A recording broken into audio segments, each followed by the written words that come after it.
bend that into something that you know is going to work with the audience to preserve that continuity. Because you guys know the worst thing that you can do is make a massive departure from continuity, and the audience, they watch it, and now the immersion is gone.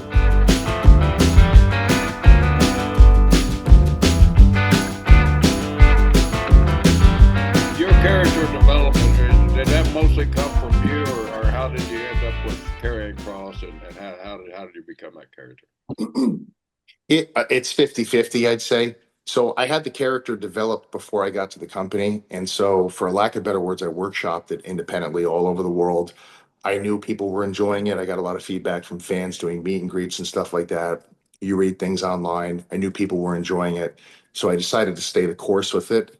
And when I got to WWE, I essentially kind of wrote out a character manifesto to give an explanation of what it is that I was doing, because you don't know if they have time to actually sit and dive deep into that. So I wrote something down.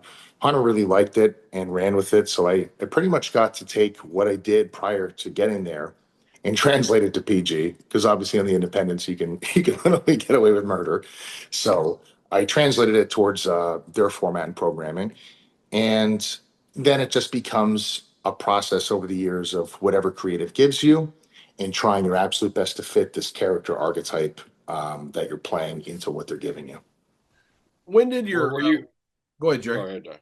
Were you ever discouraged by the feedback that this character will not work? You need to change direction, or did you stay steadfast? Say, I believe in this character.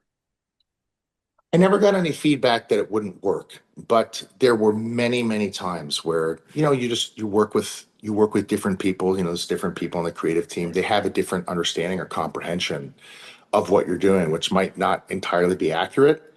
And so, it becomes a balancing act of giving the company what they want, because it's their show. They're paying for everything. You find a way to give them what they want through, this thing that might not exactly be what you've been doing. You try your absolute best to, bend that into something that you know is going to work with the audience to preserve that continuity. Because you guys know the worst thing that you can do is make a massive departure from continuity, and the audience, they watch it, and now the immersion is gone. Everything that happened before you came out, the match before, the match after that, and then maybe potentially the matches afterwards, they're hung up on this one part of the show that you're in. And maybe because you just wanted to be cooperative, and you just wanted it all to work, you didn't say something, you go out there and do something you shouldn't have done, you probably should speak up. So I just tried my best to make sure that it was going to land with the audience, and it didn't always, to be honest. Over the last few years, sometimes the stuff, it was too much of a departure for them without an explanation. But I guess that's the process of it for all of us. Not everything is always going to land. That's just that's just the way it is. You do your best to figure it out, though.